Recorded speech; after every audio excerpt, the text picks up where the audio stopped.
Sorry, let me turn this on. Yeah, I was going to say, if everybody who's recording is ready, then we'll start in a second. Hey, Lou. Yes. Good morning. Good morning. All right, so if you're ready, and Craig, are you ready?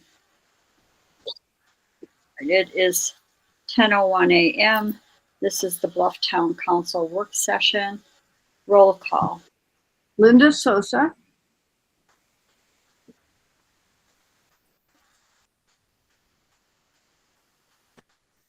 Brant, are you with us? I am here. I was waiting for the normal order, but Brant first. Jim was muted, but anyway, Luann Hook. Jim, you're with us too? Yes. Okay, Ann Lepinen. And Aaron Richards. Nelson.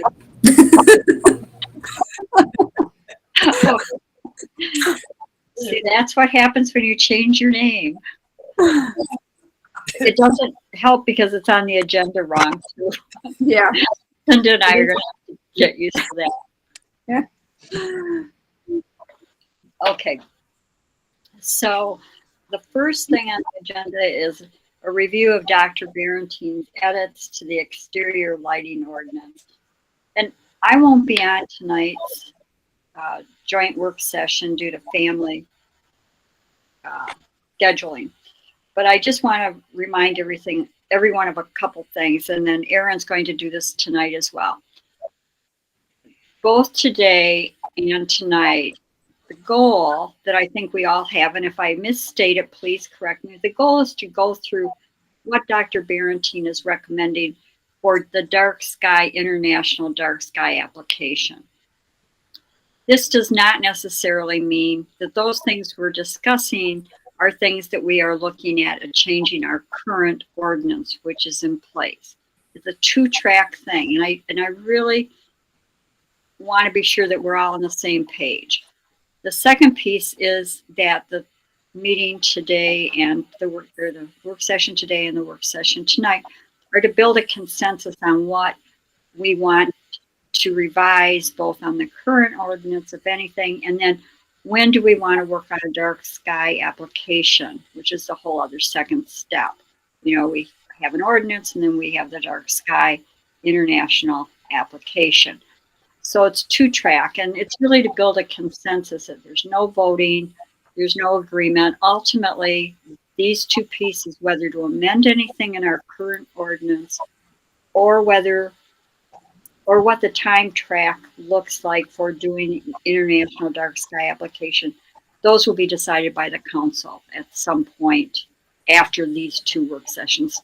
So is there anyone on the council who thinks we're on a different path? Because this is when we need to clear up any misunderstanding about what we're doing. And what's our timeline? No, for that explanation was helpful. Thank you. And then Dr. Barentine is waiting for our comments to kind of finalize a copy, or will that be left to somebody here? So what we did is we closed off the contract with Dr. Barentine and paid him for his work on this. Then we are on an as-needed basis with Dr. Barentine. So if we are accepting, so if we feel comfortable and we can make the changes and then send it to Chris or whatever we need to do, we can do that. We can use his work product because we've paid for it. But if we want him to go back in and continue to work with us on the International Dark Sky application piece, he would go back on the clock with a separate contract. So right now it's just, we've closed out one contract. We haven't entered into a separate other one. Does that make sense, Lou? Okay. Yep, that's good. I haven't looked at what people put into the Google Doc. I just know that I went through the document and tried to address what my thoughts were on Dr. Barentine's recommendations. Did everyone have a chance to get into Google Doc? I know that Brand had some questions, but did everybody else go in and make notes? No, I didn't. I couldn't find it on Google Docs. I just had the copy that you had sent out, which was pretty incomplete or pretty difficult to get through, but I got through it and it looked okay to me. Well, let's start with you, Jim. Is there anything in here that stood out to you that you would like to comment on? We could go through page by page, but I'm not. Do you want me to bring it up and like share my screen in the working Google Doc? I think Yeah, that would be helpful, but I'm wondering, are we doing this again then tonight? We'll be talking with, yes, you'll be talking. Line by line tonight, but with more people? Is that what you're thinking is the best? Right, This and so what we had thrown out there, Aaron and I, was the link to the Google Docs so you could go in and make the comments. I know a couple of Lou's popped up today. Brant, I know what you said. Let me just repeat it to you and see if I understood correctly. That any of the language changes, so changing a word from illuminate to something, you were fine with all those changes. It would be the substantive ones tonight that you'd want to talk about, like whether lumens are affected. Do we look at lumens? Do we look at a curfew? The substantive pieces. Am I stating that correctly, Grant? Yes, ma'am, you are. And I'm assuming you did not go in and go line by line through the Google Doc. I read it again and have studied it, but I have not made any Google Doc inserts. So since I won't be on tonight and I've made my comments on the side in the Google Doc, and I'm assuming Sarah will pull up the Google Doc tonight and go through it in more detail. Jim, do you have any suggestions or concerns on the International Dark Sky piece of it, like making that application? No, it looked like Barentine had simplified it quite a bit and gotten out of a lot of redundant verbiage that I kind of sensed was really redundant, not necessary. That's a lot of what he did, it appears to me, and it all shakes out okay with me. It looks if it's just for the application. If I may just ask a quick question of what is the value to the town of dark sky designation? Is that a tourism draw, or is it what is that exactly? I think it's quality of life, tourism. I think it really could be extrapolated out into many phases of our life. I think it's really important. Okay. And I might be mistaken. I think it is also mentioned in the general plan. I don't hold me 100% to that, but I'm pretty sure it's noted in your general plan as well. Yes, it is. Okay. Thank you. Yeah. No, that's it. That's the only comment I have. I'm fine with it.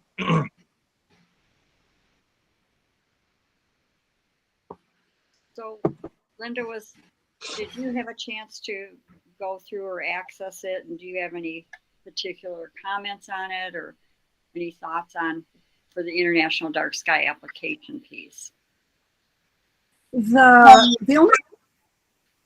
only comment I made on it was the piece about the length of time. I believe he had 10 years, and I felt like that might be appropriate if you're a metropolitan area. But 2 years, I agreed 2 years was a good length of time. So, and I pretty much agreed with your comments, plus changing the vocabulary to lumens.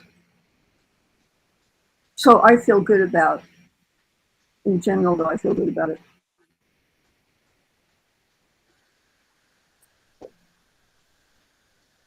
So, Lou, what about you? I know you went in and made some comments.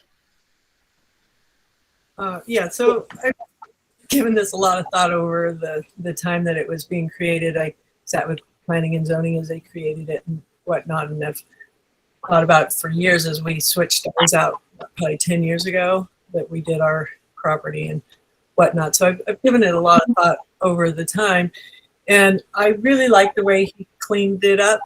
I think he really streamlined the ordinance. I'm just really happy with the things that he put in, with the idea of getting it standardized with the rest of the towns and the rest of the parks. There are quite a few national monuments, parks, local towns. Utah has a bunch. So we're kind of known as a big area of dark sky, and people appreciate that. So with the designation, when people do come to town and they're going to build or something, they see right away, like, oops, we're not going to be able to do this floodlight or whatever. So I really like the way some of those things that he added in that apply to that designation. So yeah, so I made comments, on some of the things all the way down through. My big concern was the 10-year thing, because it's the only ordinance that we're doing that doesn't leave people alone that are already here. So you come in and you change things, you make new rules, but the people that are already doing their thing, like if they have a shed or a house that's already on the line, you don't make them move them back. You don't undo what they've already done. If they've got whatever thing going on, they're grandfathered in on these kind of things, or you get big battles. So we've got so much support going with this from town, from all angles. Everybody wants to do it. So I don't want to be in the position of having an ordinance that we're not enforcing. It's already, 2 weeks overdue for enforcement. And I think that we need to extend that. And the people that are here doing their thing, just leave those alone, because the grandfathered in ones are the only ones that would affect. It's the new ones have to change, and the ones that are selling have to change. And then once we get the designation, if we could go in and give credit to those that have voluntarily changed things, that point out the businesses that are in compliance, give them little stickers or awards or whatever it is that it takes to encourage everybody else to comply, pretty soon you'll have everybody just jumping on board. But if you go in with a big stick and say, shoot out their lights, it's going to make some negative things. So I'd like to keep it simple. I'd like to keep it positive. And so I say that we go with the expert and say, let's do the 10 years and just let it gradually morph into total compliance. I don't see what there is to gain by forcing it. It puts a lot of pressure on all of us. We have not been a good model. We've got our buildings that have not come into compliance. So let's start with us doing ours, get our education going, but just take this deadline pressure off and get it going as a group team effort, and keep it positive and keep it simple. We've got plenty to do besides chase people's lights around that have been here for all these years. So I'd like to respond to one thing that I may not have sent this out, but I had inquired of Dr. Barentine the 10-year piece. And let me read what he said, because it didn't come through on his initial summary. I suggested an amortization period with a fixed date so as to adhere to IDA rules. And if Bluff ultimately decides to apply for IDA accreditation, then the amortization policy becomes a requirement in order to make the town eligible. IDA allows only up to 10 years for amortization of existing non-conforming lighting. So I put it there to give maximum flexibility. You can make it shorter, but it cannot be longer than 10 years after the effective date of the ordinance. So that can be modified as you see fit. So the recommendation was the furthest one out, so we knew that we could do less. Not that 10 years was his recommendation. He did not make a specific recommendation, he put that in as a marker. And that's what I wanted to clarify with him. Mhm. Yeah, and that makes sense. That's but the amortization is for people who have put up lights, and lights are an easy thing compared to like moving your house off of the side of the street and whatnot. Lights are a lot easier to change out, but anybody who's putting up new ones, all that stuff, it all just gradually, 10 years, people are ready, like, okay, I'll cooperate, I'll put something up that's dark sky compliant, and it's not a big fight. And yet we still, and okay, so my other question for Barentine is, it seems to me like everything I've read that we qualify now. For the designation. I don't think he has made a determination specifically on that. And I don't know that he would feel comfortable, because that, at least in my way of thinking, that would lock him into giving an expert opinion based on what the International Dark Sky Committee that reviews it would say. Right. But he's worked with so many towns and kind of knows what the standards are. Because like Tucson qualifies, Flagstaff qualifies. So we know that he kind of knows what it takes to qualify, and that's been kind of the goal. The ordinance is great. He's really spiffed up the ordinance. It's solid. And then it's just a matter of these grandfathered in ones, like how long before we start hassling people to trade them out. And I think a big plus, if we want to go that route, if we want to say we've got to have this done in 2 years, let's subsidize it. Let's give them 50% off, or let's redo all the lights in town, or give them a choice. You can do this, bring an electrician in, say we're paying the electrician. Let's get these on. You can get on the list and do some sort of insurance thing, so where we can hire an electrician to go change out everybody's lights and do that if there is a big push to get it done right now. I think that would help it to go over. Otherwise, give them the 10 years and let it naturally flow into compliance. So Brant, you started to say something. We're so close to dark sky right now, 21.5 out of 22.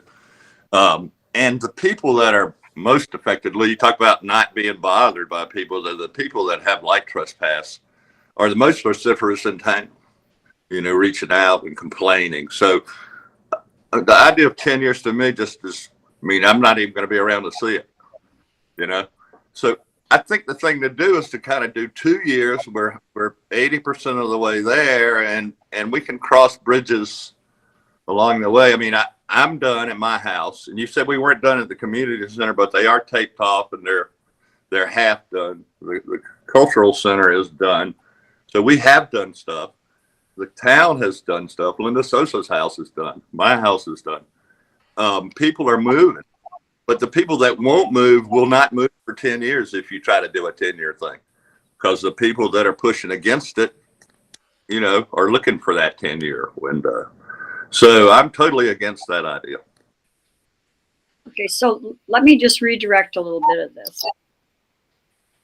We're going back to mixing apples and oranges again.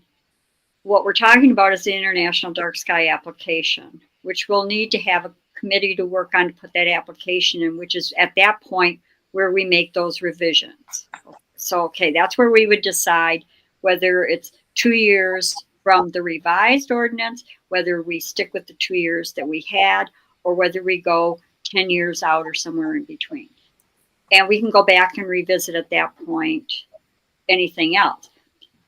But what we don't want to do is be mixing what our current ordinance is, which is where I think Lou is at on that piece of it, that she would like to see us back off of the now expired period for compliance.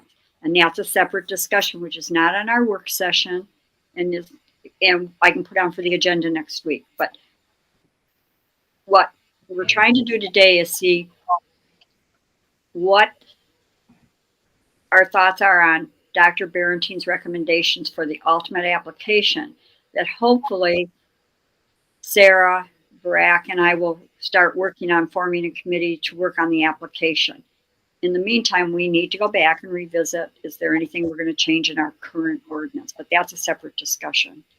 I know it's hard to keep it straight, but it's a two-piece thing because this dark sky application will take 6 months to get in, maybe even a little longer. So I don't, So in the current ordinance, the date is 2 weeks ago. Correct. So is that part of what we're discussing today? Or that's what Not on the agenda. you discuss the current things? I'm sorry, I guess You I know, And that's why it's confusing, but that's why it's limited to review of his edits to the exterior lighting ordinance. It's for the dark sky application, that whatever we put in. Okay, Jim, go ahead. hi. I think that whatever we do for our application should be realistic, somewhat based in reality. And there's a huge difference between 2 years and 10 years. And I think there's a lot of room for compromise there. And I'm certainly into compromise. 4 years is probably acceptable, or even 3, something like that. I can see, to some extent, I can see Luann's point. And I can see Brant's point too. But I understand that the ordinance itself is different than the application. But really, when we make the application, we should it should reflect what the town is actually thinking. And I have no problem with extending that out in the application, at least to 4 or 5 years. And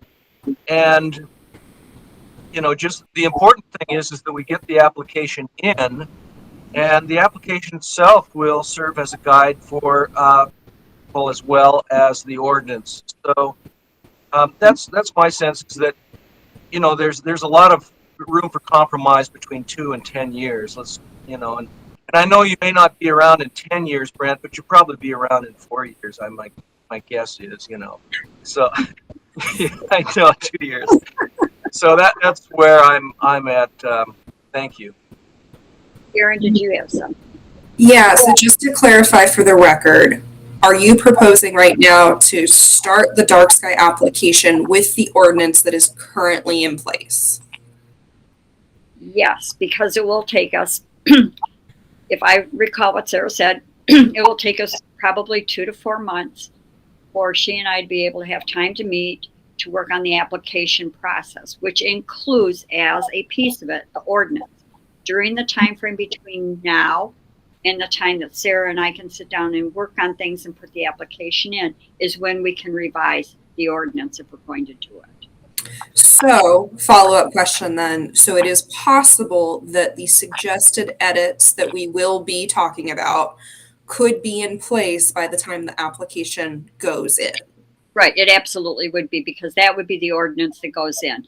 Okay. And for instance, curfew, we need to address curfew in the application process. Sure. And we don't And cleaning up the language, we would want what we submit with the International Dark Sky application would be what our ordinance is at the time we submit the application.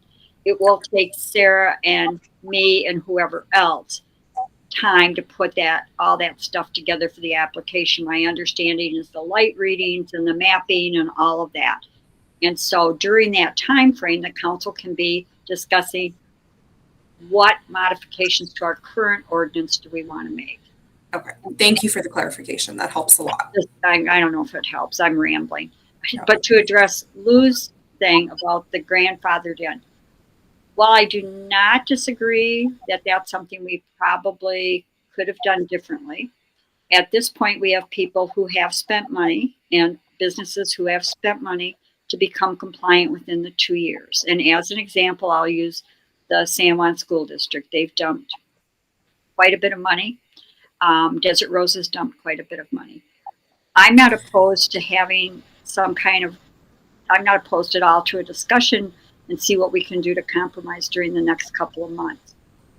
10 years would be totally unacceptable. And I think that to tell people who are already existing that have changed and spent money to change out, I'm not sure that that's something that I feel comfortable with. I think we should keep moving forward to get everybody there. How do we get there?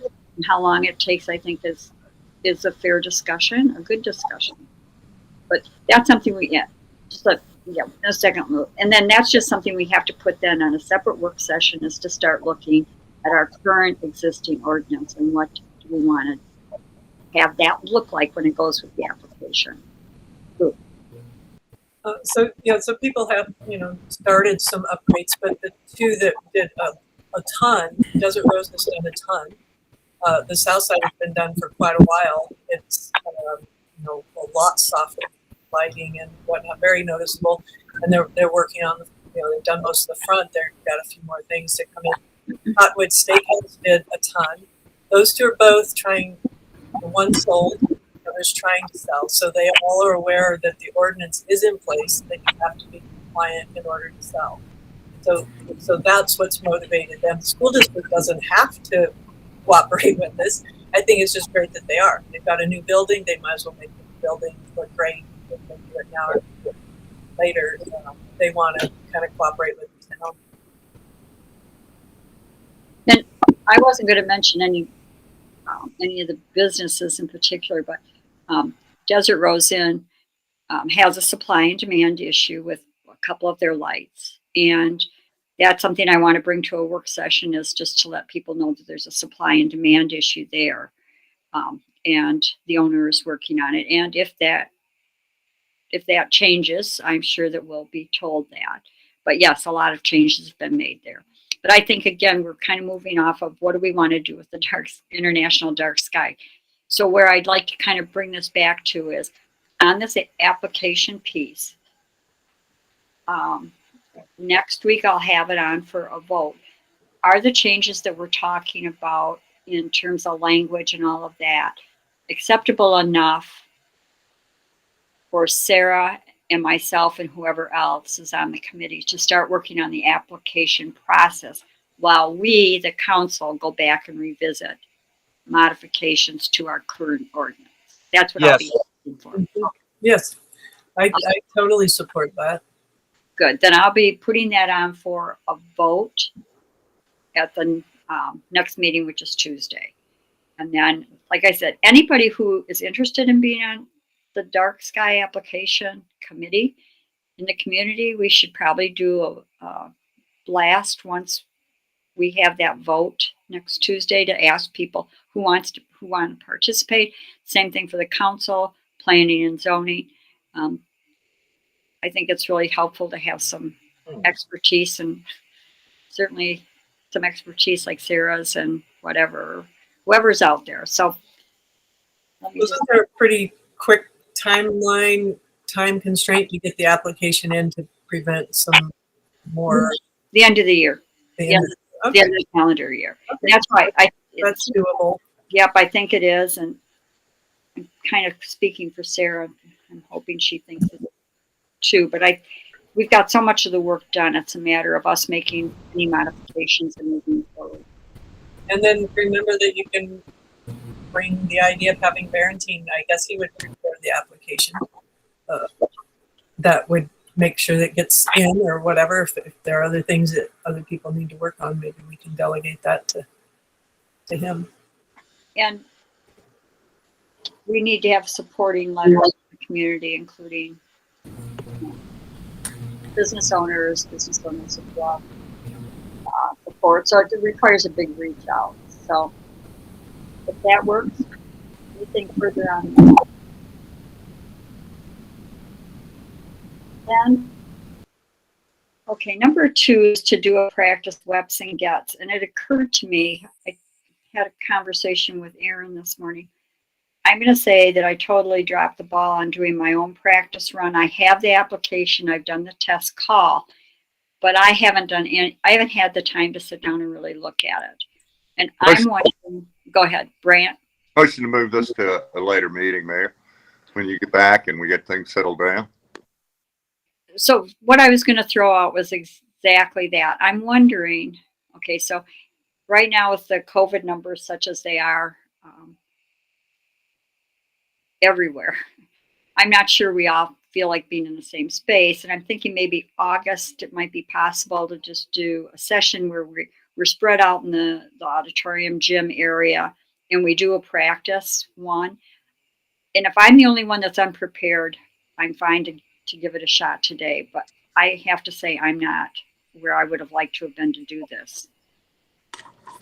So you can, in the meantime, if you get the app downloaded on your phone, that's supposed to help. And then read the little packet that comes with it. Just try a test call. I didn't when I did my best test call, and when I didn't do the test call number, I just did a number. Just use it like you're going to use it. Call, call whoever. That's what they had suggested. Like, we'll just call each other. Like, I'll call you, and you're like, yep, it went through. And the other problem right now, and this is mostly for Aaron, I believe, is that switching this over, we're going to have a new login site to add people and to, add the WEPs to the ones that already have the gets and so on. That is going down tonight at 8:00, and then it won't be able to do anything till the 25th. So everybody's in pretty much. There's like a couple little spare ones that could add, but it doesn't affect us too much, except that it also doesn't seem like it's working very well today. So I'm happy to wait till whenever, or just individually show you what to do is fine. And then they also offered to come back and do another training session, which might be helpful to hear somebody besides me. So she's two jobs. She works all day and could pop on a work session and just get another ear of somebody who does it all the time, especially now that we're more familiar. When she first came on, it's like, kind of goes over your head. But now that everybody's a little more familiar, it might be beneficial. But she's offered. So is everybody, Linda, go ahead. So how many people actually have these cards?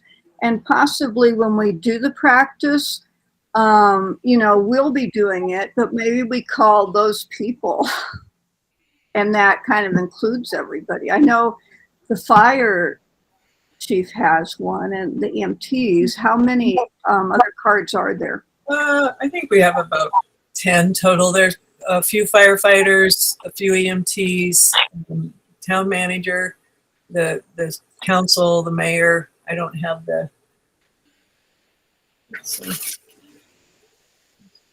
Anyway, there's about 10 or 12. This person, Kathy Orcutt, she really encouraged that we got all the firefighters on, and Anthony also encouraged that. So signed up everybody that would give me their information, and it's not required. But anyway, so there's probably 10, and they want to do a training also. So they were going to do it as part of their fire training.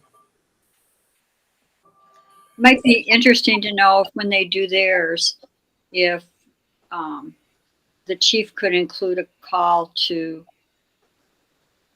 one of us just to make sure that we're all linked in, not that he has to call all 5 of us or 6 of us now that Aaron has the app too. But one of the things that the chief and I need to get back together on, and that ties into this WEPs and gets, is, and then will be on the agenda next Tuesday, because my understanding is that emergency planning agenda item got moved to next week, which makes sense. But the county has to update their emergency planning document, and the chief and I need to finish up what we worked on, or I should actually say the chief worked on and I read, to tie it into the county's new revised emergency plan. So it's a bigger picture with all of it. So I think waiting till August would be good to give it a try, and then also ask the chief if they do a training, if they can just call one of us just to make sure we're tied in. Yep. Brant. Lynn and I were talking the other day about a cell phone that we could do bank deposits, a phone that belonged to you or Aaron. And, we're talking about phones right now. So I'll just throw it out for council's consideration. We don't have to talk about it, but I think it would be good for banking and for gets and some of the, like if it was Aaron's phone or the mayor's phone, just one phone designated as a town phone. And thanks, Brand. I just put it on the agenda for Tuesday night. I've been meaning to talk with Aaron about this because, okay, I'll back up. First, I apologize. I've totally dropped the ball on getting the office phone piece done. It's been out there. I just haven't done it. It occurred to me that this is a good time to get that done because Erin should not be having to use her personal phone for town business. So, Erin, if maybe you and I can chat, or you and Linda can chat, if we can get you a phone that we can set up for you solely for the town business, and I'll put that on the agenda to vote on. If you could maybe look at how we would best do that, to do the banking, to do your business with the town versus Erin having to use her personal phone. Thanks, Brant, for bringing that up. I just put it on the agenda to talk and vote about. I assume everybody would be in agreement with at least having Aaron give us the information. Okay. Well, moving to number 3, this one's an easy one. I have not had any communication with San Juan County about this pass-through grant, and I don't believe that Ginny Burns has either. I reached out to Mac, if you recall, about a month ago and said, hey, this pass through, we're willing to consider it, but we need to know what we have to do. And he said, sign the paperwork. I said, there is no paperwork. Bottom line is the county, the ballpark, the ball is in their park right now to put together the amount of the grant, the reporting requirements, and the agreement between the county, us, and the food pantry. And I haven't seen it. I sent a second reminder off to Mac yesterday and said, is this coming to fruition or is it dead? There is no grant. So we'll see what Mac says, but I haven't had a response yet from him. Any questions about that or any comments? All right. Then moving to number 4, discussion of various land use issues. So there are several things, some more pressing than others. I'll try to do this in an organized fashion, but let me just get to this.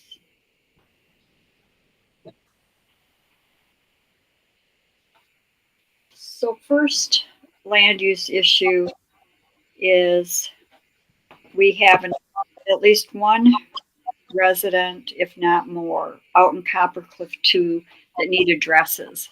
And I don't know about the new construction that's being built outside of Copper 2, whether they've been able to get addresses, but there are a couple of houses that are being built. 3 that I know of specifically, more toward the central part of town, who I don't know if they have addresses. When I followed up with Mac McDonald at the county a month or 2 or 3 ago, he said, yes, Bluff would be responsible for doing addresses. I got some very good information from Sam Cantrell about how the surveyor's office had now taken that task on, and that he has a staff member who was trained, maybe even more than one, who was trained in doing the addressing because you have this long process of setting it up through the state. And we need to do that. We need to figure out who is going to be in charge of addressing. If you go to San Juan County's website under the surveyors tab, well, not under planning, it might be under the building permit tab, but on the website somewhere, it does direct people in Bluff to go to us to get the address. And there's a whole mapping system. One of the things that I learned was that only under the previous mapping or addressing system by San Juan County, let's see if I can find the number because it was really interesting. The way it had been done prior to moving to the surveyor's office was that out of all of the addresses in San Juan County, so every address in San Juan County, only 130 of those addresses had been registered in 911. So when Sam's office took this over, part of what they're doing is trying to get all previously assigned addresses into this 911 system. And Jim is looking really puzzled. So this is a big piece for us because we want to be sure that we are doing it absolutely correctly so that when there's a fire on Cemetery Hill, that information is clear as to where a fire truck goes or an emergency vehicle goes. It's particularly more problematic, and I'm using that word lightly, because our emergency relays are now coming out of Price. And Price is not going to understand what Cemetery Hill is. Let's, kind of use that as an example. So we need to have a meeting where we think about who's in charge of taking that training. It's going to be time consuming. We will probably have to purchase software. Great. I know so much about software. Mary Gillum has offered her services once again in terms of understanding the mapping piece. But this is a big conversation, and I don't know if this is going to require us to hire a person to do this. Now, before anybody says San Juan County might be an option, that is not an option. The surveyor's office is not an option for us to do an agreement with them. So, now that being said, Erin had her hand up first. Two questions in regards to the current building going on that need addresses. What's the time frame in which we need to get this completed? Yesterday. Excellent. Okay, and then the second question. So it sounds like folks at San Juan County, at least, have an idea of what's going on. It sounds like additional training is needed. Would it be something that I would be able to sit down with them to understand the bandwidth and scope that would be provided in taking something on to help give us a better idea if it needs to be a part-time contract, something that could fall under my duties, just to understand the full scope of what's required? Let me go back to the book and find my notes from talking with Sam. That is something that might be a really good use of time for all of us so we understand it. The person in the surveyor's office is Devlin McCarthy. Devlin is the only one, according to Sam Cantrell, is the one who knows what to do now going forward. The person who knew what was done previously would have been the prior person assigning addresses who's no longer involved in that duty. So when I called Sam to ask if a particular address in Copper Cliff 2, which is one of the things, so I need to use their names, Ann Brown and Rusty, and I think Rusty has a different name there in Copper Cliff 2. Their house is currently going up next to another house going up that a builder's putting both houses up. They were given an address of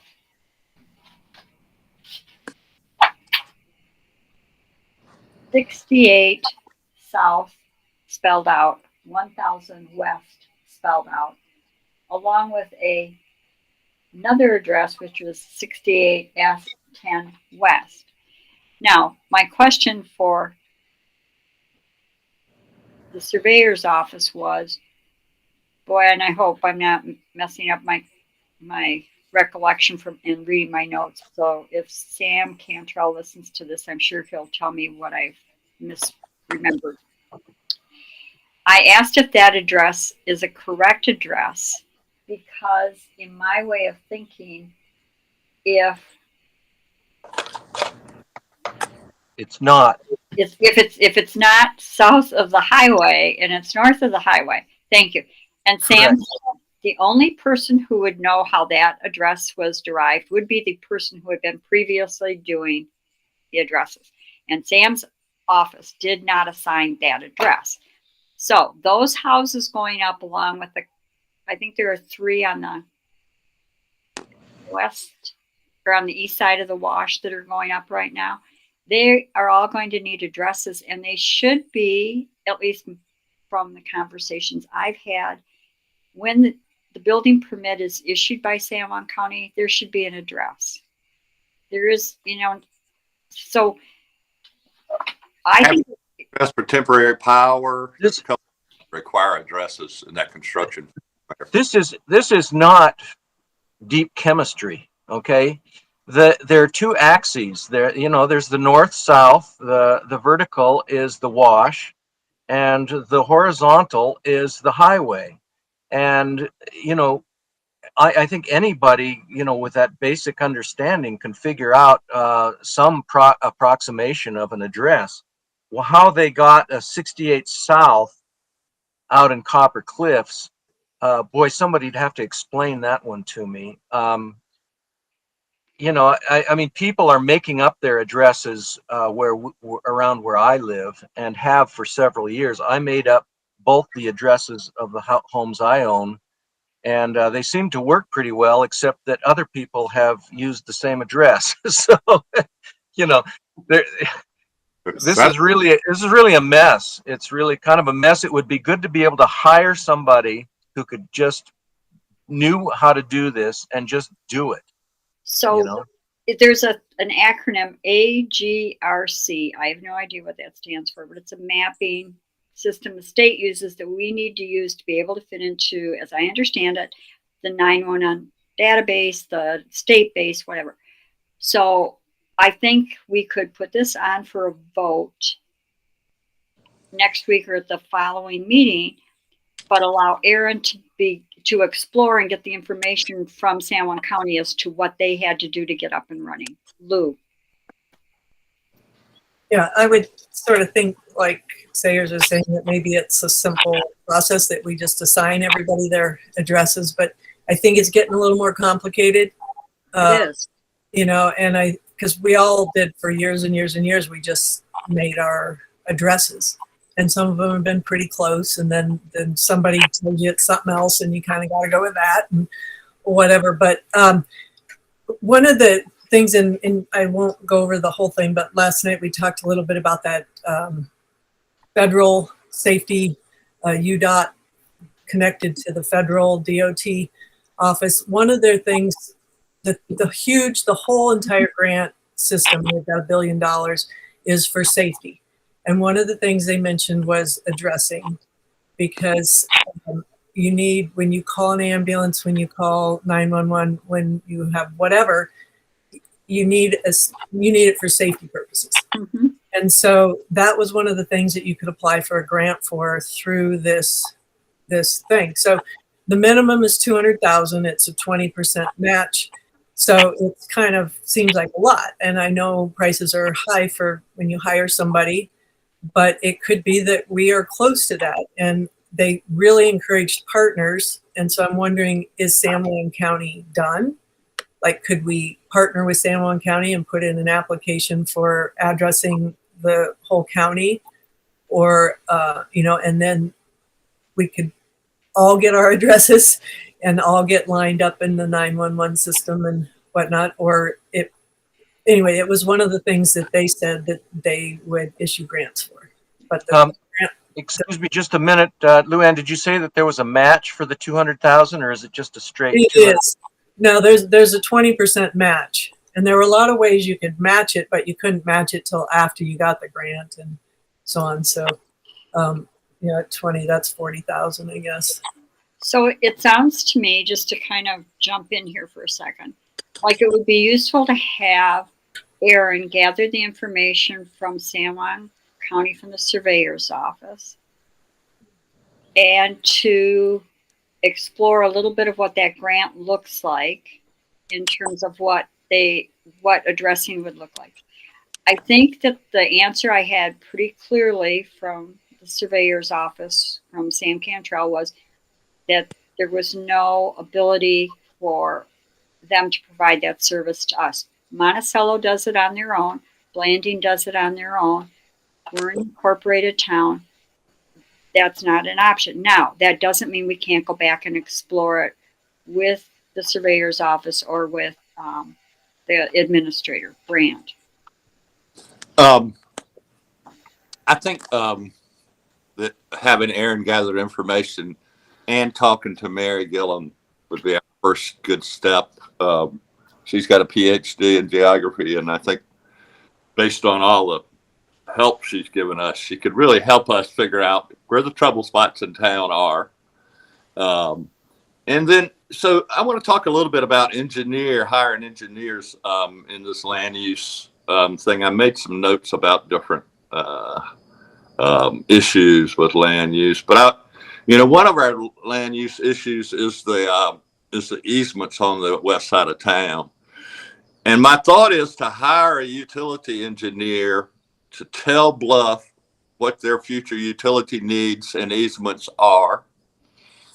And then, and hire whatever engineers we need. Michael talked about a road engineer. We're going to need so I think it's time for us to engage with some engineers to do some long-term planning for utilities, our water, our roads. So I just kind of want to throw that out.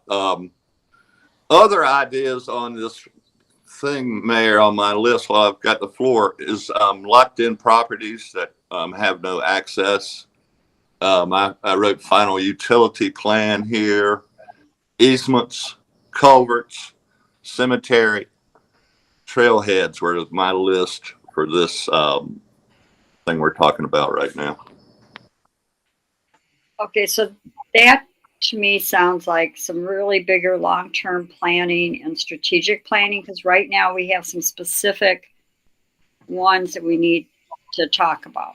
But I don't disagree that having a long-term plan. I do want to caution everyone, and I'll go over what I talked with our attorney about yesterday, but we have to be very careful in expenditure of public funds for private purposes. And those folks who may have bought landlocked property, for instance, may be on their own. That may not be an appropriate public expenditure, but that's a bigger picture right now. Linda, did you have something? Yes, this is for Aaron. As you're gathering information, one thing I found really helpful is talking to the blending council people. Especially if they've been doing this, they've been really open for whatever questions I've had. And anyway, that's all I had. Thanks. Appreciate it. On that same information gathering, if Blanding and Monticello are taken care of and they're kind of pretty landlocked, it could be that they really emphasize partners and working together with other entities and other counties, other towns, whatever. It could be that the county has all these outlying areas that maybe we could do it with the county and our town. Maybe we could hire somebody that would do those addresses, but it might be something to see how far they've already done. They might be done and might not want to put any more work into it. Well, I think that it was pretty clear that unless there's a change of thinking or something I'm missing, that the county would not be wanting to take us on. They want us to take on ourselves because Blanding. Right, but if we had a grant that paid them, somebody that would pay for the county to get their work done and would also pay for us to get our work done as a joint process, then I think they might be more interested if they have work. Right. If they have enough work that they don't want to add work, then of course, because they want us to pay, they've got their own work to do. Right. But if we could get a grant that would pay somebody else to help the county and us, might be an option, but I don't know where they're at on their work. Right. And I think that that's why we're just kind of spinning, and it would be useful if Aaron gathered the information or if somebody else wanted to do it, but that we have a information gathering so that we know what we need to do, what I do know the expectation is that we're going to do it. And I'm not willing to just assign an address and have the liability come back to us. If there's a 911 emergency call and that address is not locatable, I want to make sure that, just like everybody else, we want to be sure we're in the system appropriately, properly, and legally. So, And how do we, some people will have to change their addresses probably. If we all sat down and said, okay, this should be this and this and this, it could be that people will have to change their address, and we need to make sure that we have that authority to do that. And so that's why I say I think it's more complicated than it used to be, where we all just got to know each other's addresses. we were assigned 592, and we were between 6th and 7th. We now have a new address, but I mean, Rural Utah has been doing a lot of address work too, so that might be a resource for Mary. Drew may have some information that we could gather also. and I've talked with Drew Cooper about that. So, Aaron, I think you've got a lot of resources to go to at this point. And if it's not ready for next week, that's fine. We can put it into August, but it is something that we'll do. I will reach out to Ann Brown and let her know that we've talked about it. We're moving on it, and we cannot tell her that her address is correct. I mean, that's where we are right now.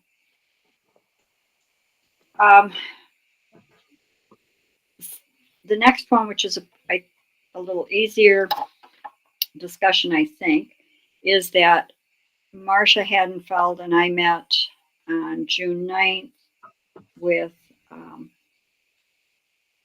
Bluff Dwellings about their signs that wave, the banners.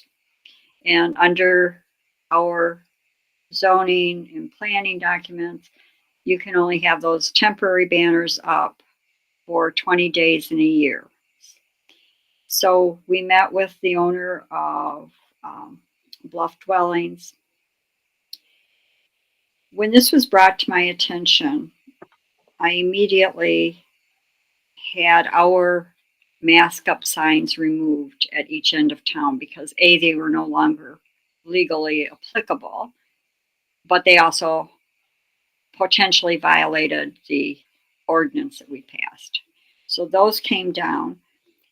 There is one other business that has similar signs. That business also reached out and said they were unaware that you couldn't have them. When we met with the owner of Bluff Dwellings, it's kind of a bigger picture going back to the grandfathered in. There's a big,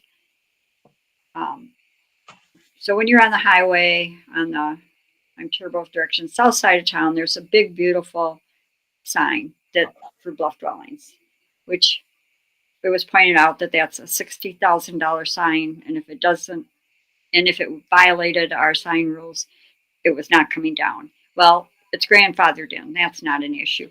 But the total square footage of putting an additional sign there a new sign could violate the ordinance. And so in order to do that, the owner is working on it through this season to figure out a new design so that he doesn't have the banner signs. We can't vote on this, but in my opinion, talking to the owners and trying to get compliance when we get out of this season would make more sense than trying to enforce something. But that's just me. I agree. We can't vote on it, but that's something that we can go back to next week and decide. It's putting up permanent signage, and we're asking them to have to measure their properties and to be compliant. So I think it's a big picture thing. So that'll be on our agenda as well next week to talk about and vote what we want to do with that. Mayor, other land use thing that I missed during our discussion. Do I have permission just to bring that up? Sure. I think we should require a survey before construction starts. I know many of us have run into neighbors encroaching and that sort of thing. And I think I'd like to just kind of throw out for this board of consideration to require a survey before construction starts for projects, for big projects, not small stuff. But, a new resident should have a survey. So I'll just throw that out. I think it's something we're lacking. Okay, so my only response to that is that would start at planning and zoning, be a part of the land use. And so maybe you can convey that to planning and zoning and see what they've done with that. I don't know what the land right off the top of my head. I'll bring it up tonight. Okay. Okay, tonight's pretty limited. It wouldn't be within the agenda. Next time, I'll do it again later. Then the other thing that we need to talk about is there's been a request from the owners of Cadillac Ranch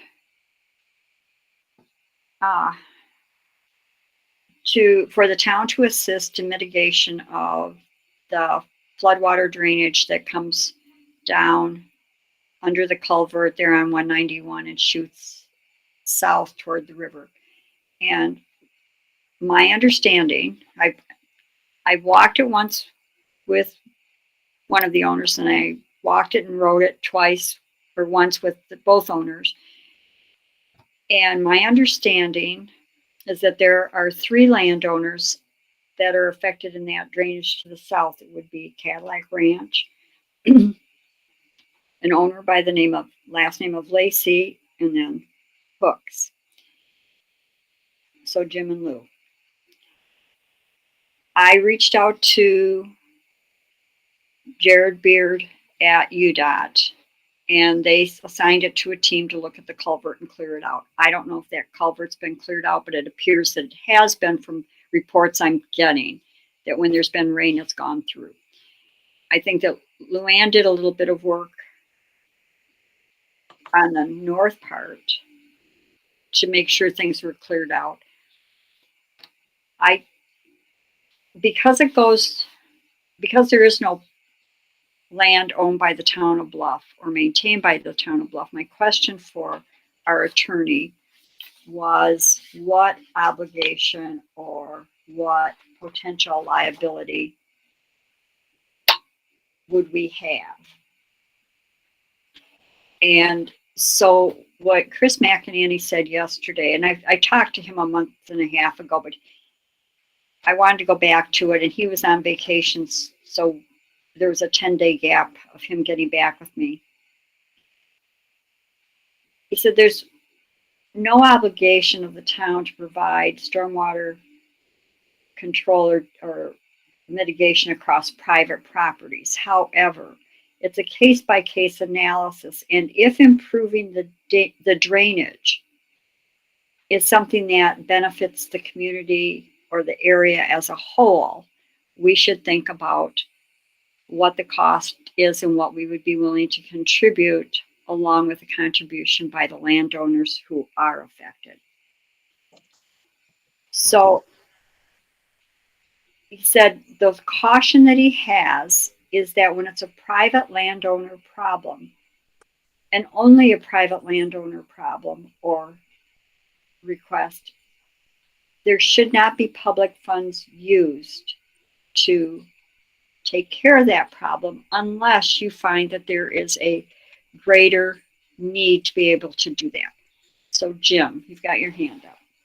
Yeah, I agree with Chris. If we're just talking about drainage on a private property, that's clearly not a town problem.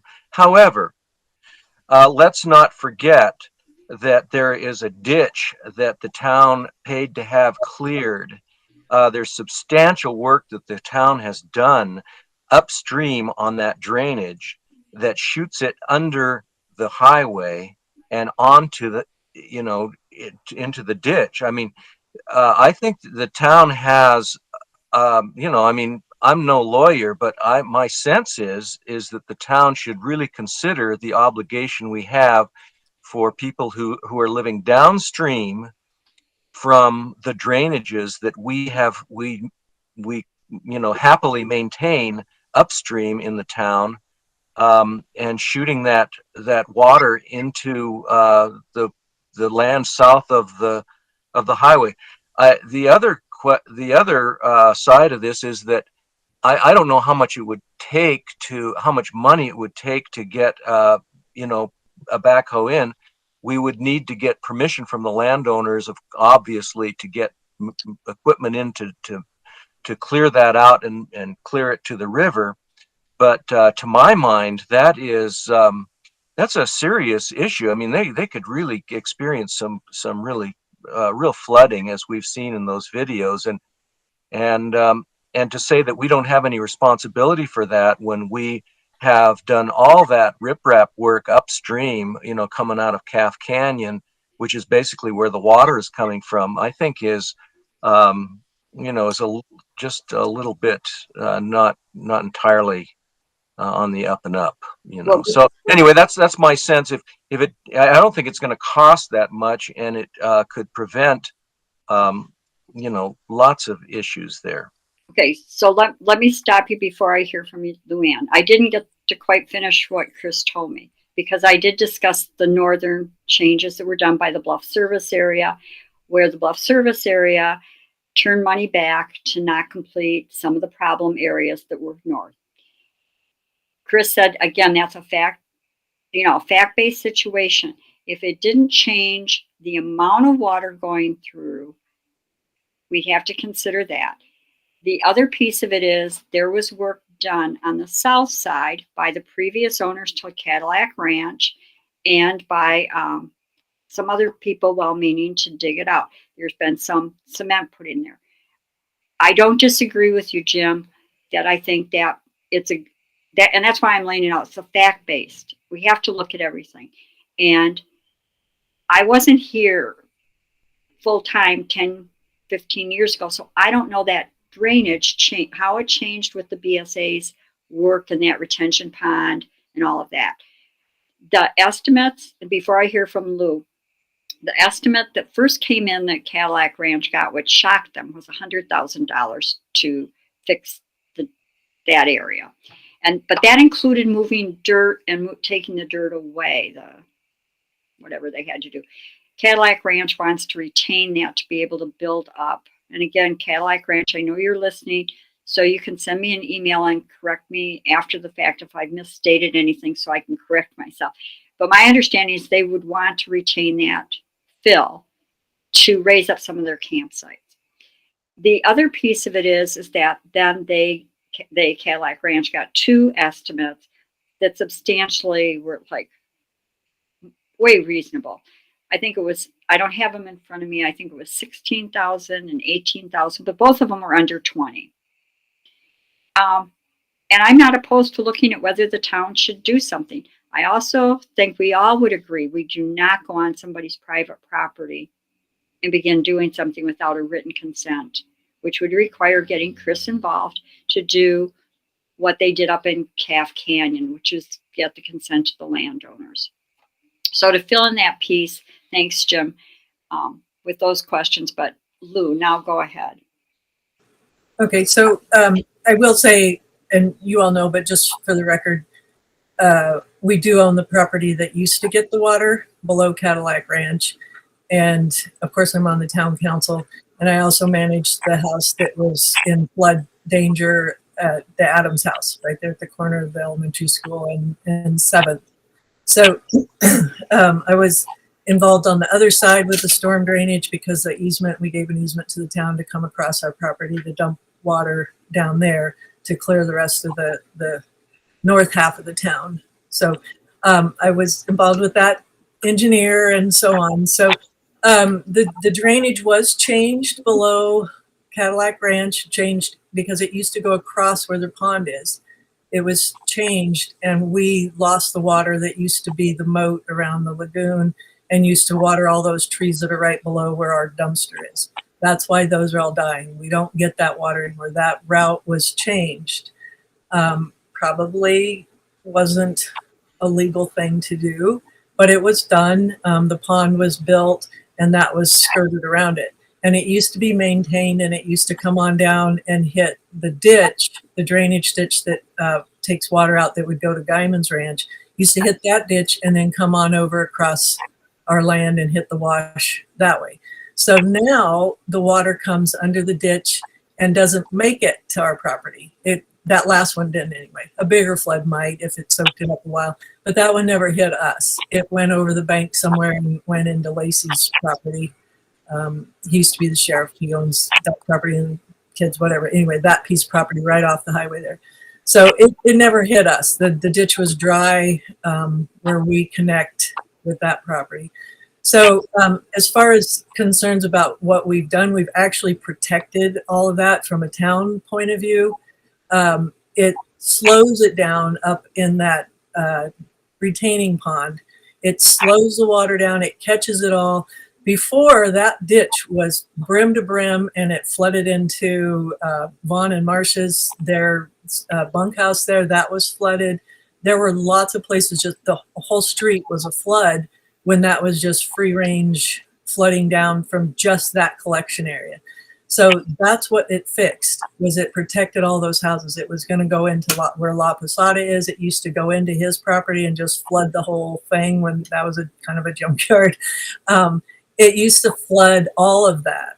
So this retaining pond keeps that from happening. So by the time it hits the highway, it is a quarter of what it would have been before. It goes under all the culverts that's in the retaining pond. All of that happens before it ever gets to the highway. So the amount that goes under the highway, we've actually corrected that problem by slowing it way down and keeping the volume down. And I didn't do any clean out up above that. All I did was notice that the boxes were in there and I never got to them. And by the time I got back, they were gone. So, and last year the fort did some brush clean out, and I think Brant helped to get them over. They helped, and they maybe are the ones that went in and looked at it again and pulled that stuff out. But it wasn't me. I just was a reporter. But anyway, I don't think that the town, I think, has done a great job of controlling that water. It's not going to get huge like it did before. I don't think. I think we still have a problem at the concrete where you drive over it to the pond. It flooded over that last time. This time it didn't. And two of them were cleaned out. One of them was still with debris. But if the one with debris was cleaned out, all of that would go through and then it would stack up in that pond and only release those 3 little culverts. So I think that we've protected all of that down. All the houses there plus below the highway is pretty protected. Darren? I just wanted to know from Chris's perspective, if the town does go on to private property, if hypothetically this was to happen, what is the liability should something happen after the fact? Like, what do we need to prove that the town has done to ensure whatever? And then how do we protect ourselves from a liability standpoint if we do end up making changes like this? So are you talking about with or without consent of landowners? With consent, because I don't think we move forward without it. That's why Chris would get involved with drafting the appropriate documents for consent and then liability in the future. But if we go in and we change anything, we take away any cloak of we weren't involved. If, we're taking on a project, we would be taking on whatever liability comes with it. How you structure that liability would be Chris's problem, and something we'd have to look at. But so once the town takes on any project, we take on liability. We can't prevent anybody from suing us. We can't prevent anybody from coming after us. Brant. I feel like that's not appropriate for town funds to be spent on private property. I think there's some other places in town, and again, I've just talked about engineers. Maybe we need to hire an engineer. We have a problem up on 6th Street as it comes off the hill and floods into Richmond's yard. We got a plugged up culvert up by Dan and Jocelyn. And then we have other ditches in town that drain off the backside south toward the river that are not project ditches, but are ditches and represent a problem for some of the landowners. So I'd say again, let's talk about an engineer. I know we have the plans for the east side drainage. We could look at that and see what the south side of the road showed on that plan. That's kind of just my initial thoughts. So on that drainage, I talked to the engineers who did that work on the north side. They did not come anywhere on the south side. That was very clear from them that they didn't do any work. Yeah, I think that's probably the whole way through town. Is Yeah. kind of what that is. I don't disagree that there are other areas, but specifically, this is something we need to address because there's a specific request. And so let's give it some thought. It'll be on the agenda for next week to talk about and see if we have any kind of vote or consensus. If any of you have a question for Chris, just send it to me and I'll forward it on to him. So do it before actually probably do it before Friday because he just got back from vacation and he's buried. It took him 5 days after vacation to get back to me. Let me clarify one thing, if I may. So you're saying that if we engage in any kind of mitigation work south of the highway, it becomes a liability issue as a project. However, since we've done so much mitigation work on the north side of the highway for the same drainage, it does not give us any liability whatsoever for what happens to the water south of the highway. Is that what I'm hearing? No, that's not what I said. We already have the project. It seems those are two separate issues. If Really? Luann is correct and it's reduced it by a quarter, then our inheriting the BSA project reduces our liability up there. You've always got liability when it's something you Right. did. I mean, we can't change that.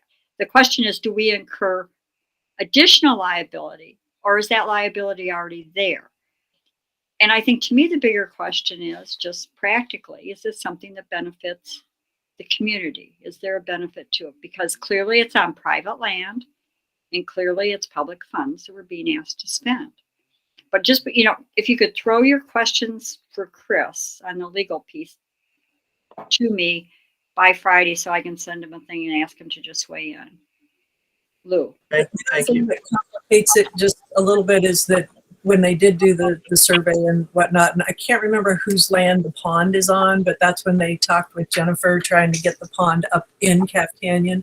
And she said no. There were a lot of people that said no, they didn't want it on their property and whatnot. So I can't remember how the pond, whose property that is, but much of that, like the ditch and stuff, is in the street. That's our town property. So we were on public property using that ditch. And then so they did it to the end of the public property. They put bridges across and along the old school there. Those are the bridges all go in, and then they stopped it at UDOT because then the rest was not public. It was all private, and that's how come it stopped. I see. Thank you. That's clarification. Thank you. And then if those block up, it sort of protects downstream. But then of course you get a dam and it runs out over the streets and stuff. So that's why you got to keep that stuff clean, is to protect the stream of where you clean out. But So again, questions for Chris that are legal in nature, just send them to me and I'll compile them and send them all on to him. And then this will all be on the agenda for next week. And if Erin has anything new on addressing, she'll do that, or it'll go on that first or second meeting in August. Anything else at this point on that? And Brant, all that long litany of lists is really strategic planning, where we probably need a work session to talk about what issues are out there that are land use issues. Sounds good. Anything else? All right, then I'm going to turn this over to Erin Nelson / whatever she wants her new name. I'm confused. We need a hyphenated name in town. Too long. Alrighty. So for the draft policies, the one that I have presented for you that I attached was the travel policy. This kind of came about because I know there was like a conference or something attended, and we want to ensure that we are either reimbursing everyone, for travel. So, did everyone get the copy of what I sent out, and did you have Yes. time to review it? Yes. Okay. I'm going to pull it up just so we can kind of see what we're talking about, and I'll just kind of go through it. Let me know what questions you have. And again, audio or speak because I can't see you when I start sharing my screen. So the travel reimbursement policy. I guess we'll just start with, this would apply to employees, elected and appointed officials. Any questions about the purpose or, and again, we're not voting, of course, today, but getting this ready to vote upon. Concerns or questions about the purpose or scope? Nope. I have one question. On the purpose, the first sentence is incurred by employees or elected officials. When you go to scope, it applies to employees, elected, and appointed officials. And I think we need to have the phrase appointed officials in the purpose so it's consistent. But the other piece of it is that it occurred to me in emailing with Ed Dobson, who's our representative on San Juan County Planning and Zoning, that some of our folks that we've put on committees as official appointees, Michael Havocan for roads, Lois Young on public health, Britt Hornsby on the BLM, they may be incurring mileage or food expenses, and I think that this is a point we need to make sure that we are covering those. And so I'm not sure the phrasing, Erin, how you want to fine tune and coordinate those two sentences. Sure. Absolutely. So what I'm hearing is that you would like to have appointed officials included in the policy. Is that correct? Yes. And then again, as you said, we're not voting, but if we could have that as a point of discussion. Okay, perfect. I can do that. Karen, Thoughts? can you make it a little bigger? Oh, yep. Yeah, that's Better. Yeah, Better? that's good. Okay, Yeah, excellent. Thank you. Any comments or thoughts on the dollar amount requiring prior approval? Looks good. Looks prior approval, but like before you go on a trip, you would have. Yes. That's what you're talking about. Yeah. Yes. Yeah. So- So What is the current federal mileage reimbursement? 62.5 cents per mile. 62.5. Just bear with me, everybody. I wish math was my strong point. 62. $62 to go to Moab. How much? $62 to drive to Moab. So, and that's the other thing that I do want to discuss, that is so I do have a stipulation in here. So this would be a determining factor, and then why we're working through it. Outside of a 50-mile radius, so that dollar amount or the mileage would start after you exceed a 50-mile radius. The 50 miles does include Monticello, for the record. Can you go back up? Oops, sorry. So any overnight travel or travel requiring greater than $25 in reimbursement must be approved in advance. I think the 25 is too low because if Michael travels to Monticello, for instance, that's going to exceed that $25 reimbursement. And unless we wanted to do, which we might want to do, is just on an annual basis approve all travel for meetings and ignore the dollar amount, but 25 is barely going to get him to Blanding. So that's what I wanted to discuss, though, is because the policy currently, and again, this is just the proposal, is that it would be anything outside of the 50-mile radius. So travel to Blanding and Monticello would not be reimbursed. Do you want to decrease this or remove the radius? I personally would like a discussion about removing the radius. I think if we're, particularly with the price of gas and people being volunteers, if they're traveling, I think we should be reimbursing even if they just drive up to Landing and do something. But they, you know, I agree. Okay. I agree with you, Mayor. Do you want any radius or do you want it completely removed? Remove. What benefit would we leave it in for, Aaron? If it's kind of to monitor short term and we take that out, let's take it all out.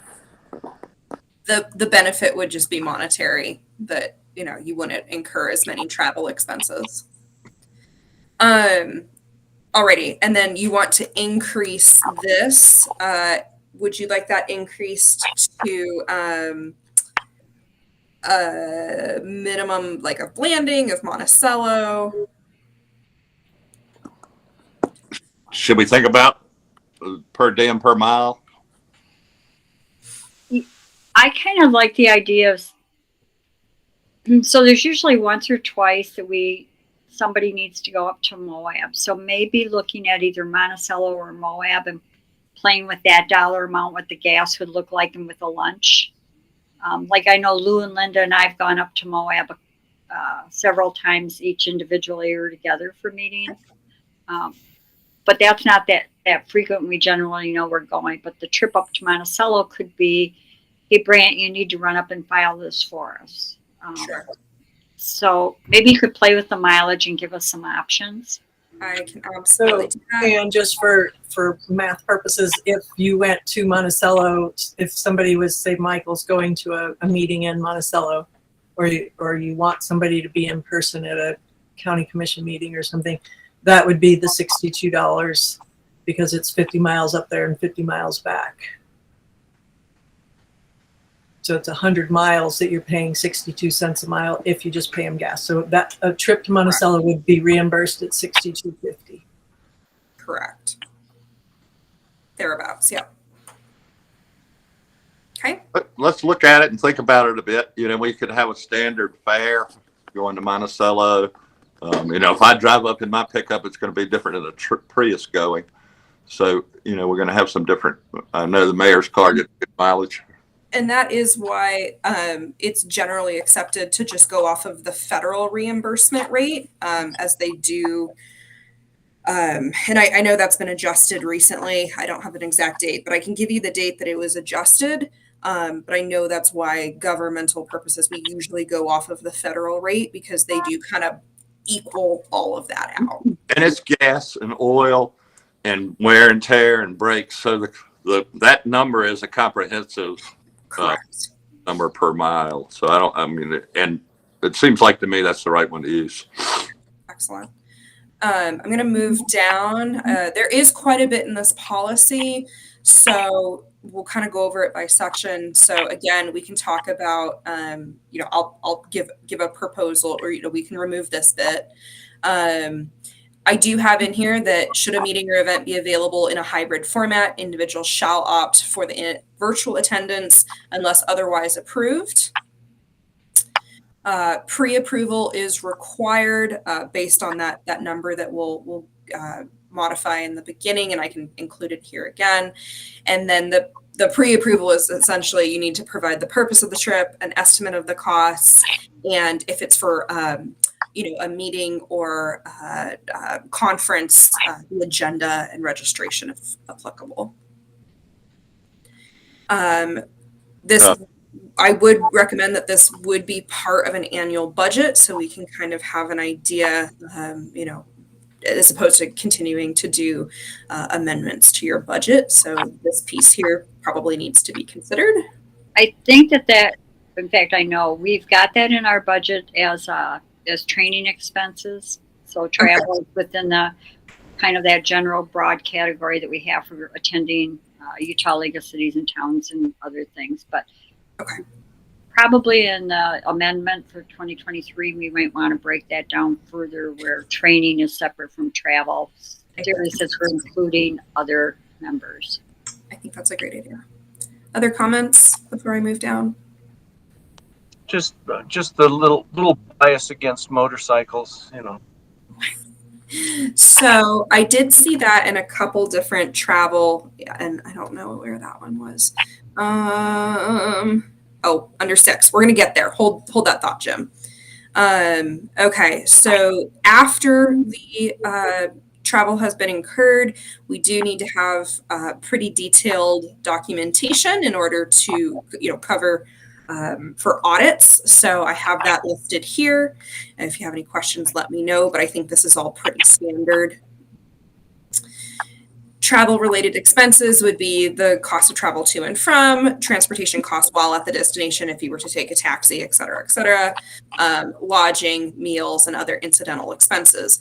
One item that I would like to discuss is whether you want to do a straight reimbursement up to a specific dollar amount, or if you would prefer to have a specific per diem that would be paid ahead of time, or could be paid ahead of time. And so the traveler, and so the state does it one way, different towns do it a different way. So we can either reimburse dollar for dollar, or you set the per diem. And I didn't know if we had if you all had thoughts either way on that. Straight reimbursement. It's much less complicated. You start getting people applying for per diem in advance, and you've got all kinds of it. You know, it just is very tedious. I agree. Okay. And Other thoughts? So one question I have sort of on that line is like, so the county P&Z and the road department thing. So could you do those ahead of time and say, these are your meetings, this is what you're going to get to go to those meetings, and then just have you would have to keep filling out all these forms each meeting, or could you have sort of a blanket form and say, this is how many miles, it's still that far, and do it For that the way?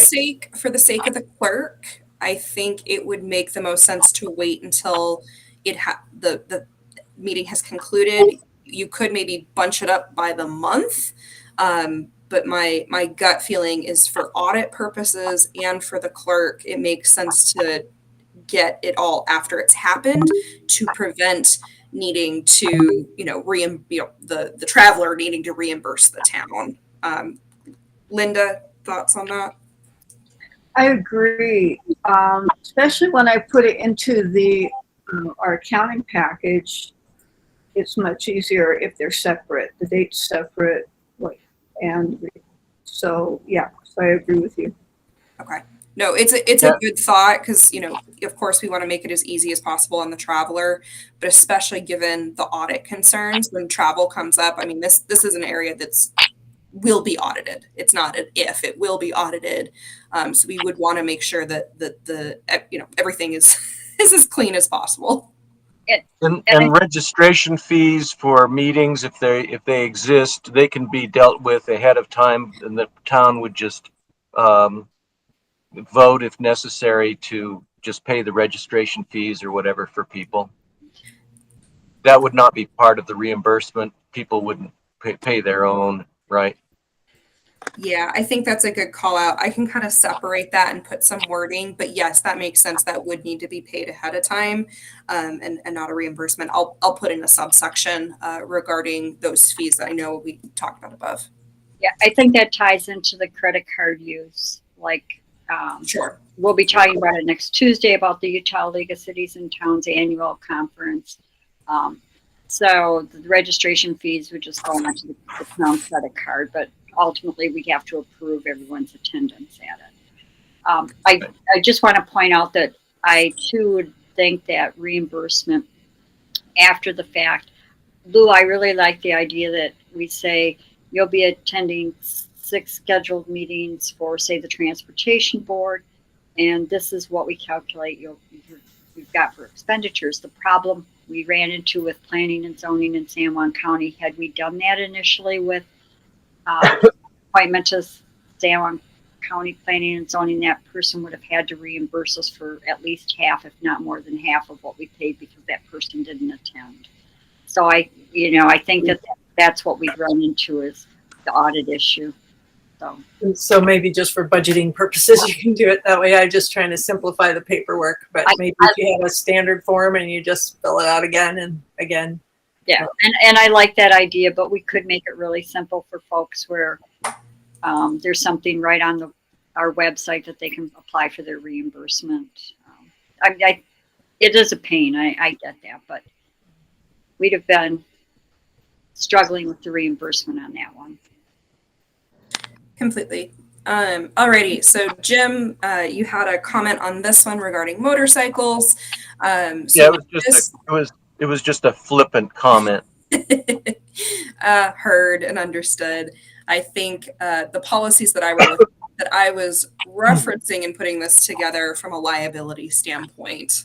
That's kind of why that one snuck in. But if you have strong feelings, we can talk about it. No. Well, it seems odd to me. Are we at some sort of extra liability if somebody, because how do we know what they're driving? They get their $62 if they take a bicycle or whatever. If they go to a meeting out of town and hitch a ride or take the bus, we shouldn't be penalized. There may be people that'll drop something off on the way somewhere else that won't charge us. So I think we'll get this thing started with this per diem or this reimbursement post facto and try it and see how it goes. It seems to me that that's the easiest way to implement it. I'm curious about the thinking behind not compensating someone for using a motorcycle.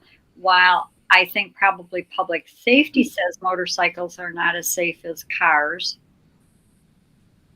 and they probably use less gas, so if they travel 60 miles, they're going to get a little windfall because of that. But from a workers' comp view, if Jim is on his motorcycle and he gets injured and he's doing town business, we've still got liability.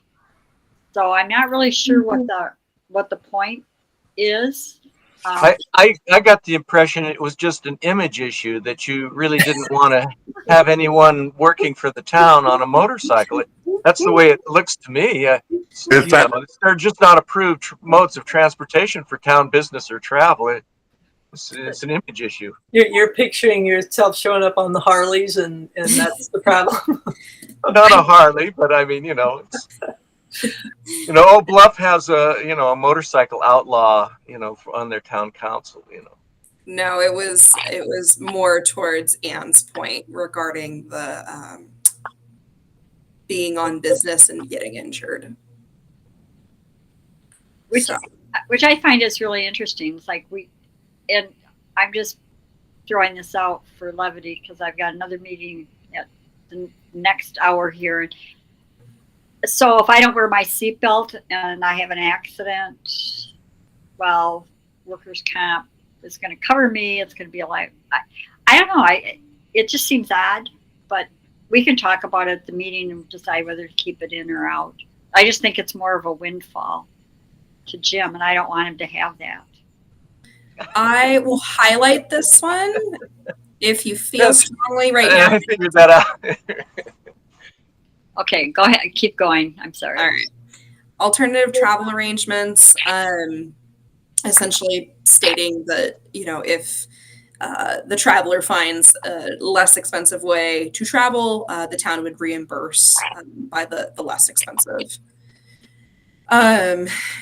Rental cars, just kind of saying that if we are traveling as a group rental car would be shared. So, okay. This piece here I will modify based on our conversation from earlier regarding straight reimbursement, but I will probably put in the limit. Like a dollar limit by meal, and there'll be like a little table. So there are a couple different ways that these policies are written, but I will remove the per diem, put in a straight reimbursement with a cap. All right, direct charge of town credit cards, kind of self-explanatory. You do need to keep your receipts. And then the personal credit card, all common sense here. I think about a convention that one of us is going to. We're going to make the travel arrangements ahead of time with a credit card, I would think, and that sort of thing. So I think a lot of the travel expenses can be pre-planned and put on our card. I think that's very advantageous. Sure. Absolutely. Was there another comment? So it talks about incidentals versus non-reimbursable expenses. Lodging. This was kind of a standard rate throughout the state, but if you wanted to modify that, just let me know. And then, of course, the personal expenses, these are not not to be reimbursed. So question on 9 on the lodging. Sure. So I just had looked at Utah League of Cities and Town and reserved a room with the hope that the council will approve that annual conference. And I think the rate was $118 per night. So when you say with applicable taxes, including applicable taxes or before applicable taxes? Before. Okay. Before? I think that makes sense. So I think every conference that the league has done since we incorporated has been right in the ballpark of 110 to 125. So we might want to look at the dollar amount, using the league as because that's the league's overnights are the ones that we're most likely to travel to. So we might want to look and see what their policy is for the league reimbursement. Absolutely. The other thing that we could do too, what I've seen is they have kind of like a schedule of like, if you're in Salt Lake City, it's going to be more, we can do more. If you're, so I don't know if we want to overcomplicate that. It might just be easier to raise the dollar amount. But if anyone has a strong leaning either way, let me know. I have a question about the incidental expenses, back up 7 or 8. Mm-hmm. Ground transportation. I took ground transportation to Salt Lake for the meeting, the CDBG meeting. It was a coach or a bus that goes from Blanding to Salt Lake. That was paid for, no problem. Would this exclude that? No, these would be included. You just have to substantiate it, right? You just have to show you incurred it. All right. Yeah. Good. Yeah. Okay. If Interesting. you need to change the wording, let me know. All right. Clearly excluding entertainment or alcohol. Non-exempt employee travel. So for any hourly employees, so this is kind of looking at where we could go as a town. I want to give us breadth so we don't have to keep redoing our policies and procedures. This is all pretty, I keep saying standard. I shouldn't say standard. This is what I found was common in how to word it for hourly employees regarding out-of-town trips, daily trips, and local commuting, essentially saying that they would not be reimbursed if their travel time to another site is the same as traveling to their regular work site. It also covers overtime pay and recognizes the laws in place from a federal level there. Great job being comprehensive. Thank you. Trying to cover it. And then if for some reason one of our travelers was also performing a duty for another entity who also reimburses, this clause is essentially saying that the traveler's expenses would be split between the two entities. I don't know if you want that in there or not. You know, I think for the purposes of looking to the future, it's a good idea to have, because we could have somebody on the council who does consulting work up in Salt Lake City while they're going up to a Utah League of Cities and Town thing. And I think that for future purposes, maybe, like you said, not having to rewrite this every year. Sure. Very good. I like it. All right. I will take this out as it relates to per diem, but we'll keep in the bit about if, travel expenses are, fraudulently essentially, protecting us, that, there would be disciplinary action or issues.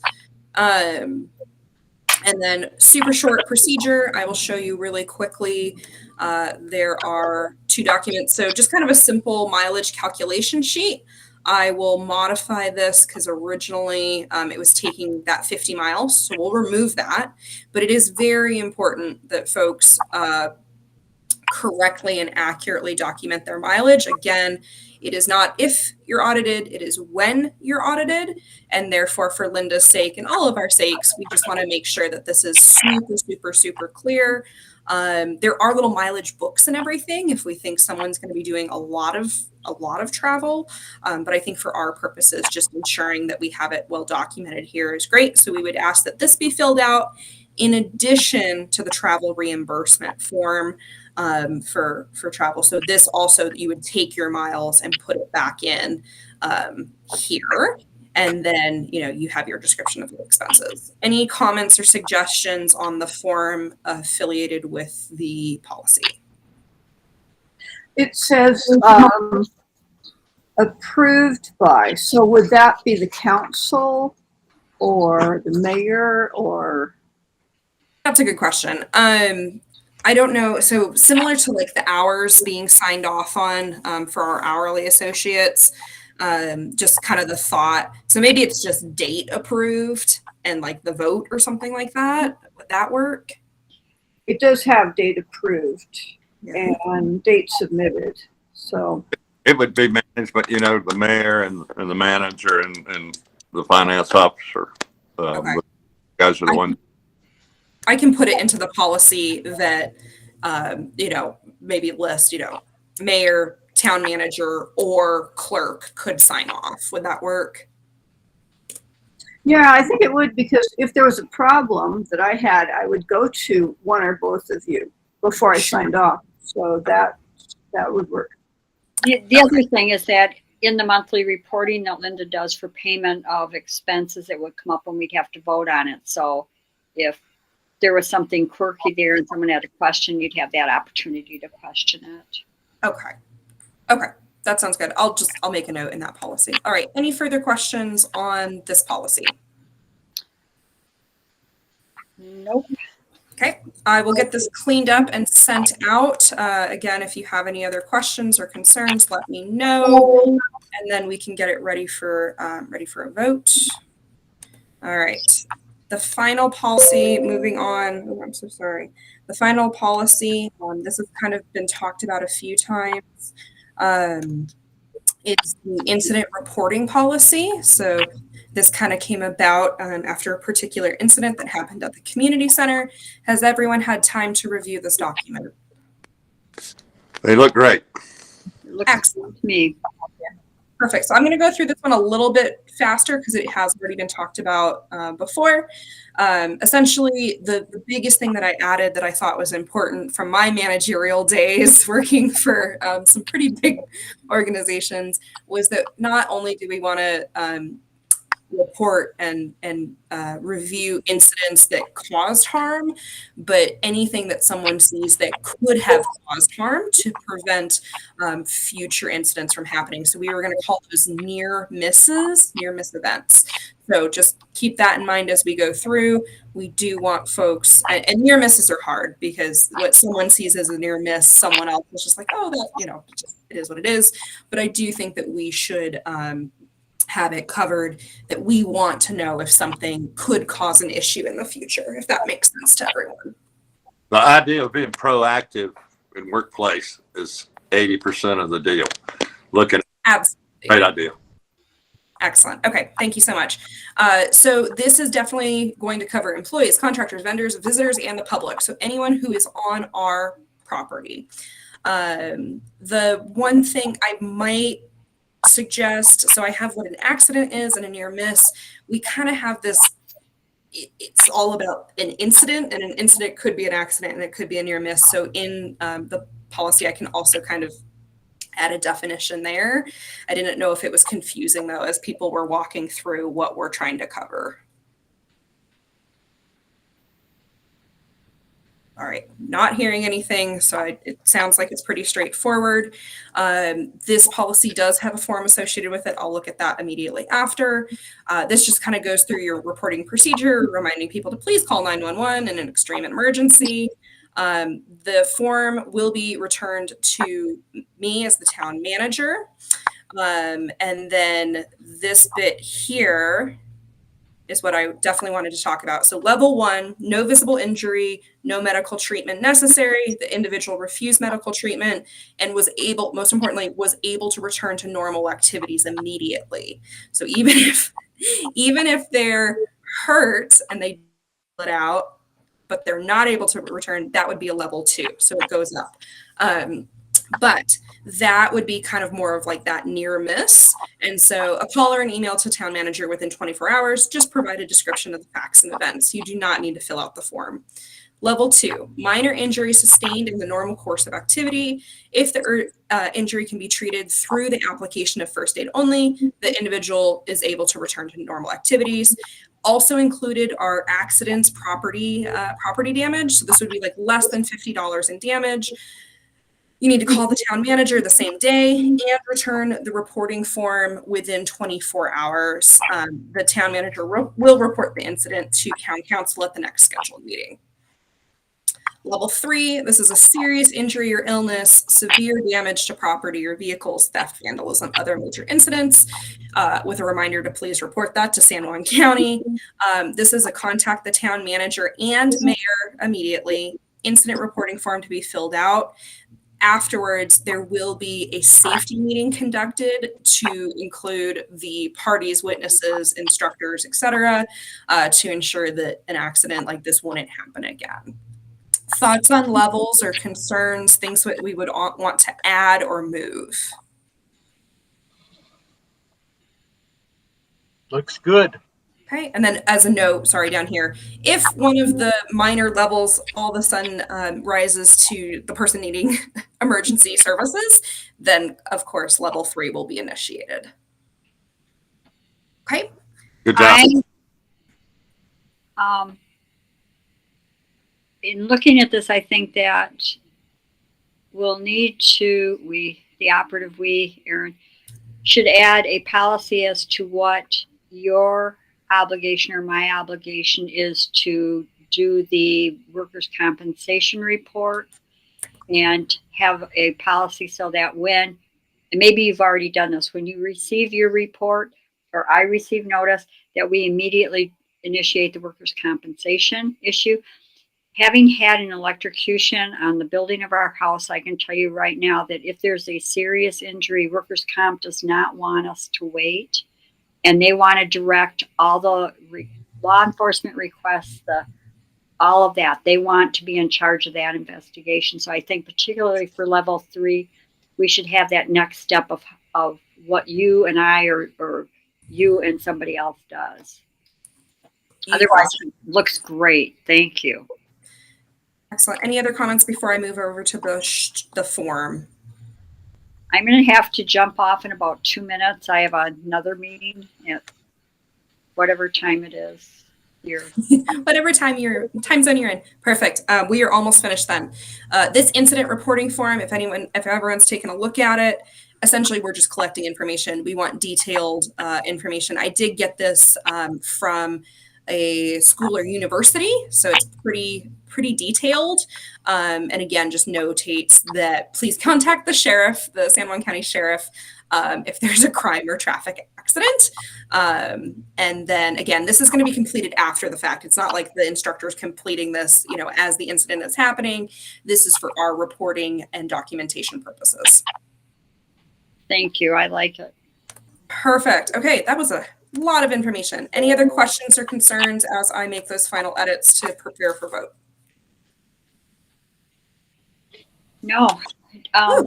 Aaron and Linda, just double check me as I'm sending out the agenda to make sure on Friday that I'm including everything that we need to take back for Tuesday. And if there's Motion to adjourn. it's 1:50. No, it's No, 11, I guess we don't make a motion, do we? yeah, we do. It's 11:55. Okay. All in favor, say aye. Aye. Aye. Thanks, everybody. Anyone opposed? All right. Thank you, everyone. I'm going to my next meeting and I'll see y'all later. Thanks, Thanks. Bye. Thanks.